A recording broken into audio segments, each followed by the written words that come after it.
Hello दोस्तों, स्वागत है आपका गुरु विद्या में। मैं आपका दोस्त राम शर्मा। तो दोस्तों, मैं आपके लिए आज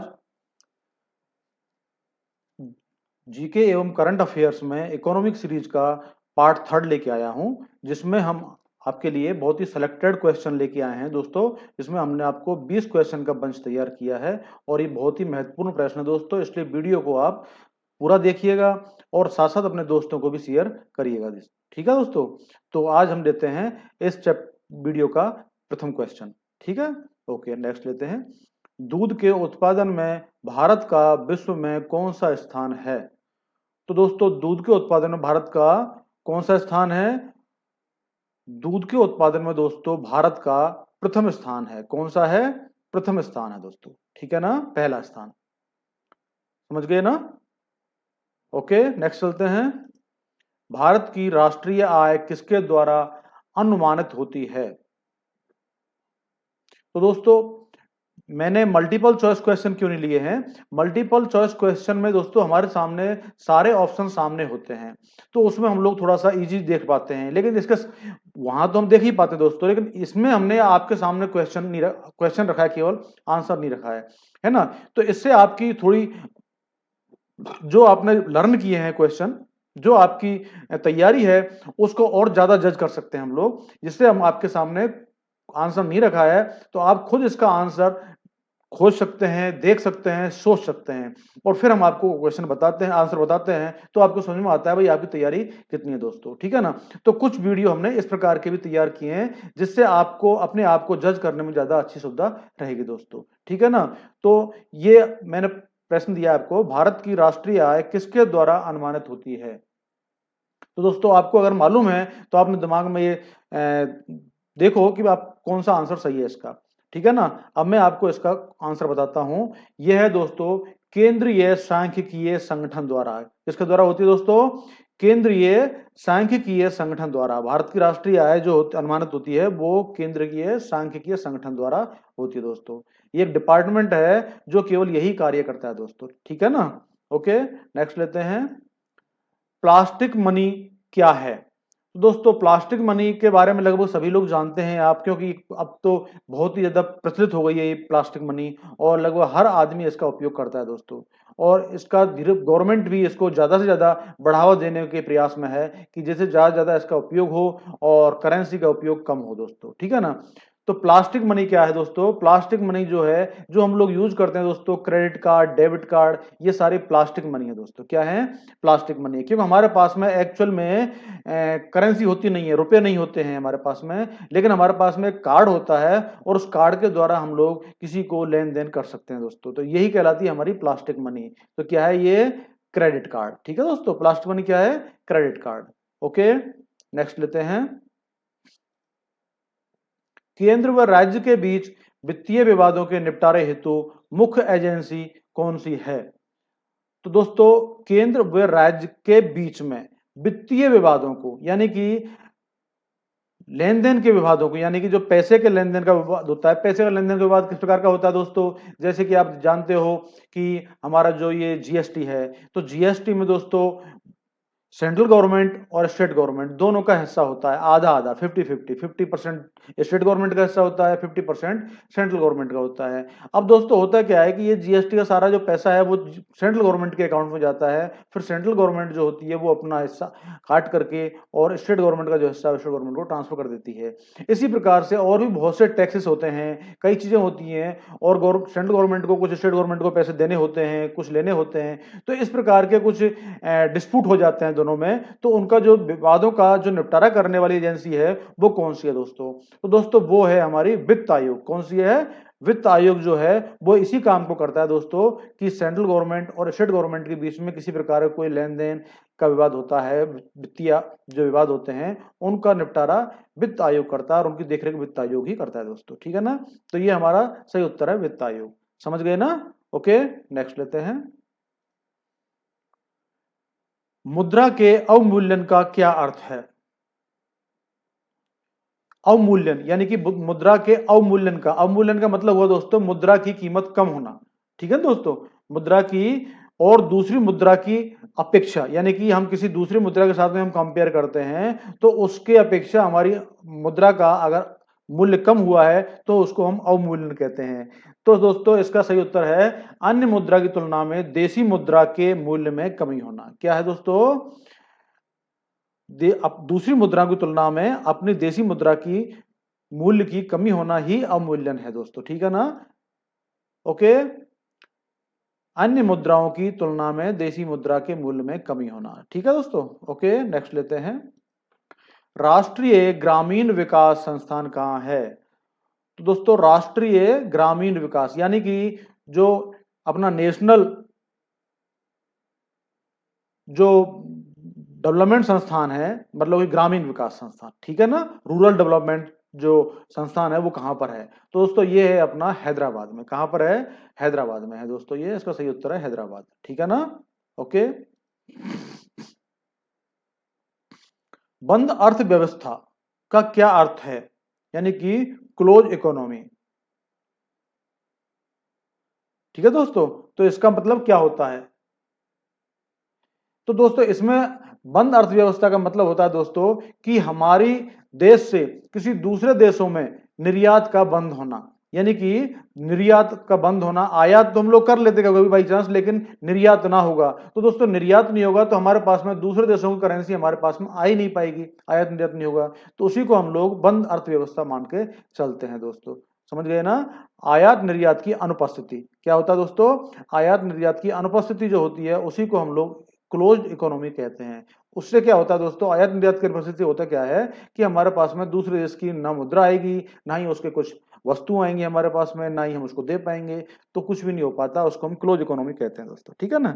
ओके, नेक्स्ट लेते हैं। उद्योगों के तीव्र विकास तथा औद्योगिकीकरण की रणनीति मुख्य रूप से किस योजना का अंग थी?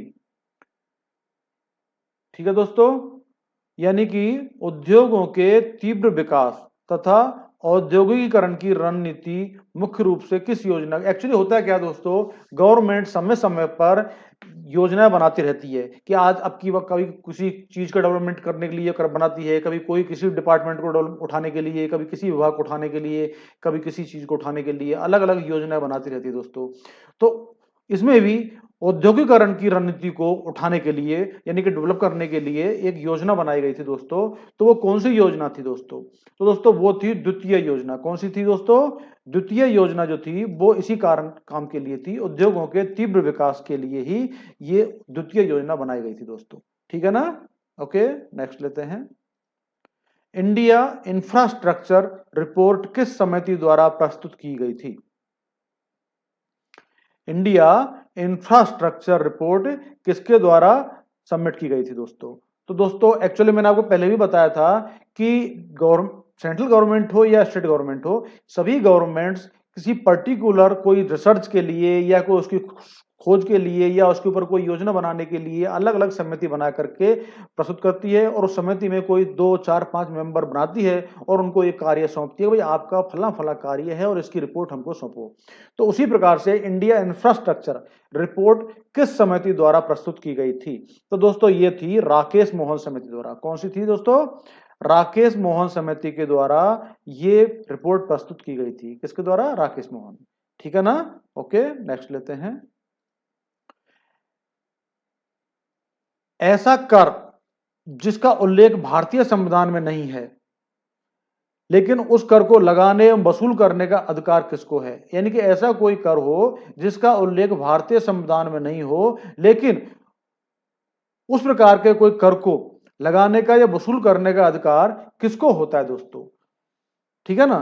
तो दोस्तों देखो, केंद्र सरकार को ऐसे अधिकार होते हैं कि जो कर भारतीय संविधान में अगर नहीं है तो वो नया कर भी लगा करके और पब्लिक से टैक्स वसूल कर सकती है, ठीक है ना। स्टेट गवर्नमेंट को ये अधिकार नहीं होते हैं दोस्तों, ठीक है ना।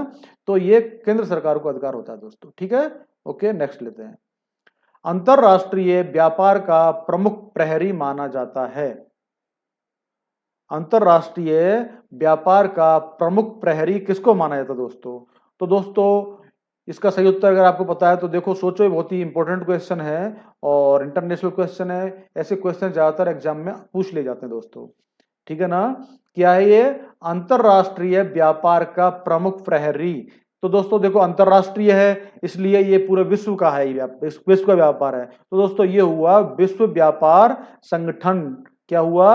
विश्व व्यापार संगठन, WTO। क्या हुआ? WTO, world trade organisation. WTO क्या होता है full form? World trade organisation, विश्व व्यापार संगठन। ये दोस्तों अंतरराष्ट्रीय व्यापार का प्रमुख प्रहरी माना जाता है। दोस्तों इसी के द्वारा ज्यादातर सारे जो विश्व में सारे व्यापार के जो ट्रांजेक्शन होते हैं इनके द्वारा होते हैं, और ये सारे ट्रांजेक्शन्स पर नजर रखता है। दोस्तों किसी प्रकार का कोई डिस्प्यूट होता है अगर, तो यही उन डिस्प्यूट्स को क्लियर करवाता है। क्योंकि इंटरनेशनल जो डिस्प्यूट होते हैं एक देश से दूसरे देश के बीच में, उनको तो दोस्तों विश्व व्यापार संगठन ही सुलझा सकता है। क्यों? दोनों दोस्तों के साथ में उसका तालमेल रहता है, इसलिए उसको सॉल्व जल्दी कर पाता है दोस्तों। ठीक है ना। इसी वजह से विश्व जो सारे देशों ने मिलकर के एक विश्व व्यापार संगठन यानी कि WTO का निर्माण किया, और इसको यही काम सौंपा गया था कि किसी प्रकार का कोई डिस्प्यूट हो तो उसको सॉर्ट आउट करें दोस्तों। ठीक है ना। ओके, तो इसका सही उत्तर क्या है? विश्व व्यापार संगठन, WTO। ओके, नेक्स्ट लेते हैं दोस्तों। आबिद हुसैन समिति। आबिद हुसैन समिति का संबंध किससे है? तो दोस्तों मैंने वही आपको बताया था कि सभी हर एक कार्य के करने के लिए गवर्नमेंट एक समिति बनाती है, और वो जो रिपोर्ट सौंपती है उस रिपोर्ट के आधार पर गवर्नमेंट कोई आगे डिसीजन लेती है दोस्तों। ठीक है ना। तो आबिद हुसैन समिति का संबंध किससे है दोस्तों? आबिद हुसैन समिति का संबंध है दोस्तों लघु उद्योग क्षेत्र से। किससे है? लघु उद्योग क्षेत्र से। ठीक है ना। किससे है? लघु उद्योग यानी कि स्मॉल इंडस्ट्री एरिया से इसका संबंध है दोस्तों। ठीक है ना। ओके, नेक्स्ट लेते हैं दोस्तों। कस्तूरबा गांधी शिक्षा योजना किससे संबंधित है? कस्तूरबा गांधी शिक्षा योजना किससे संबंधित है दोस्तों? तो दोस्तों कस्तूरबा गांधी जो थे वो दोस्तों बच्चों से बहुत प्रेम करती थी, और इसीलिए उन्हीं के नाम से ये गवर्नमेंट ने एक योजना चलाई थी। तो उसका नाम है दोस्तों बालिका शिक्षा से। किसका? कस्तूरबा गांधी शिक्षा योजना किससे संबंधित है? बालिका योजना से। बालिका शिक्षा किससे दोस्तों? बालिका यानी कि लड़कियों की शिक्षा से संबंधित योजना चलाई थी दोस्तों ये। ठीक है ना। उसका नाम गवर्नमेंट ने कस्तूरबा गांधी शिक्षा योजना रखा था। ठीक है ना, समझ गए दोस्तों। ओके, नेक्स्ट लेते हैं। RN मल्होत्रा समिति ने किस क्षेत्र से संबंधित सुधारों के लिए रिपोर्ट प्रस्तुत की थी?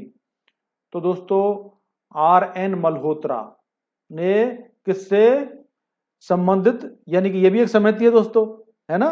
तो ये जो RN मल्होत्रा समिति जो गवर्नमेंट ने बनाई थी वो किससे संबंधित थी दोस्तों? तो दोस्तों इसका सही उत्तर आपको पता है तो बताएं दोस्तों, नहीं तो मैं बताता हूं। दोस्तों RN मल्होत्रा समिति जो थी वो बीमा उद्योग से संबंधित थी। किससे दोस्तों? बीमा उद्योग यानी कि बीमा क्षेत्र से संबंधित थी दोस्तों। ठीक है ना। यानी कि बीमा का जो कार्य करने के लिए गवर्नमेंट ने एक RN मल्होत्रा नाम की समिति बनाई थी। ठीक है ना। और उसको ये रिपोर्ट बनाने के लिए बोला था बीमा क्षेत्र से संबंधित जो भी उसके फायदे हैं, किस प्रकार से पब्लिक को हम ज्यादा बेनिफिट दे सकते हैं, किस प्रकार से ऐसे प्लान बनाए जा सकते हैं, इस प्रकार की सारी चीजें थी जो बीमा से संबंधित थी। वो रिपोर्ट बनाने के लिए इस समिति को कहा गया, और जो रिपोर्ट इन्होंने बनाई थी उसके आधार पर गवर्नमेंट ने आगे स्टेप लिए दोस्तों। तो RN मल्होत्रा समिति थी वो बीमा क्षेत्र से संबंधित समिति थी दोस्तों। समझ गए ना आप? ठीक है, नेक्स्ट लेते हैं। भारत की राष्ट्रीय आय की गणना की जाती है। भारत की राष्ट्रीय आय की गणना केंद्रीय सांख्यिकीय संगठन द्वारा, किसके द्वारा? केंद्रीय सांख्यिकीय संगठन द्वारा आय की गणना की जाती है दोस्तों। ठीक है ना। भारत ने योजना आयोग का गठन कब किया था? भारत ने योजना आयोग का गठन कब किया था? तो दोस्तों आपको पता होना चाहिए भारत ने योजना आयोग का गठन कौन सी साल में किया था? तो पता होगा आपको दोस्तों, बताओ। दोस्तों ये किया था सन 1950 में। कब किया था दोस्तों? सन 19 में। भारत ने योजना आयोग का गठन सन 1950 में किया था। ठीक है ना दोस्तों, समझ गए? ठीक है, ओके, नेक्स्ट लेते हैं। राष्ट्रीय आय की वृद्धि दर किस योजना में न्यूनतम रिकॉर्ड की गई थी? राष्ट्रीय आय की वृद्धि दर किस योजना में न्यूनतम रिकॉर्ड की गई थी? तो दोस्तों ये थी अपनी तृतीय योजना। कौन सी थी? तृतीय योजना के टाइम में राष्ट्रीय आय की वृद्धि दर न्यूनतम रिकॉर्ड की गई थी दोस्तों। कौन सी? तृतीय योजना में। ठीक है ना? ओके, नेक्स्ट लेते हैं। विश्व बैंक का मुख्यालय कहाँ स्थित है? तो दोस्तों कौन सी है ये? वर्ल्ड बैंक, विश्व बैंक, यानी कि वर्ल्ड बैंक का मुख्यालय हेडक्वार्टर कहाँ पर स्थित है? तो दोस्तों इसका उत्तर है वाशिंगटन डीसी। कहाँ पर है दोस्तों? वाशिंगटन डीसी में स्थित है दोस्तों। कहाँ पर है? वाशिंगटन डीसी, अमेरिका, यूएसए में स्थित है दोस्तों इसका। ठीक है ना? ये भी दोस्तों इंपॉर्टेंट है, ऐसे क्वेश्चन अक्सर पूछ लिए जाते हैं, इसलिए इसका ध्यान रखिएगा आप। ठीक है ना? ओके, नेक्स्ट लेते हैं। OPEC, organisation of petroleum exporting countries का मुख्यालय कहाँ है? तो दोस्तों ये ओपेक नाम का एक गवर्नमेंट ने एक संस्था बनाई थी जो ऑल पूरे वर्ल्ड के सारे पेट्रोलियम से संबंधित जो कार्य हैं या कोई डिस्प्यूट हैं या कोई कार्य करने होते हैं वो इसके द्वारा ही किए जाते हैं। कभी रेट तय करनी होती हैं या कुछ और कार्य होते हैं वो इसी के द्वारा। तो ये पूरे विश्व के सभी देशों का एक संगठन बनाया गया था ओपेक, जिसको बोलते हैं OPEC, organisation of petroleum exporting country. यानी कि जो जितनी भी कंट्री हैं जो पेट्रोल एक्सपोर्ट करती हैं उन सभी कंट्रियों मिलकर के एक एक संस्था बनाई थी, एक ऑर्गेनाइजेशन बनाई थी, उसका नाम है दोस्तों ओपेक। तो दोस्तों इसका मुख्यालय कहाँ पर है ना? ये बहुत ही इंपॉर्टेंट क्वेश्चन है दोस्तों, इसको भी आप याद रखिएगा और ढंग से देखिएगा वीडियो। ठीक है ना? तो दोस्तों ओपेक का मुख्यालय यानी कि हेडक्वार्टर जो है वो है वियना। कहाँ पर है दोस्तों? वियना में। कहाँ पर है? वियना, यूरोप में। ठीक है ना? ओके, नेक्स्ट लेते हैं। भारत में गरीबी हटाओ, भारत में गरीबी हटाओ का नारा किस पंचवर्षीय योजना के अंतर्गत दिया गया था? तो दोस्तों ये एक योजना बनाई थी भारत सरकार ने, गरीबी हटाओ, यानी कि गरीबी मिटाने के लिए एक योजना बनाई थी। उसमें कई स्टेप गवर्नमेंट ने गरीबों के हित के लिए उठाए थे और एक पंचवर्षीय योजना बनाई थी दोस्तों। तो ये कौन सी योजना बनाई थी दोस्तों? ये थी पंचवर्षीय योजना। कौन सी थी? पांचवी पंचवर्षीय योजना थी दोस्तों। कौन सी थी? पांचवी पंचवर्षीय योजना। देखो पंचवर्षीय योजना है और ये कौन सी योजना थी? पांचवी। तो इसका आसान जवाब है दोस्तों कि गरीबी हटाओ का नारा जो लगाया गया था, पूछ रहा है ये पंचवर्षीय योजना, तो कौन सी पंचवर्षीय योजना थी? पांचवी।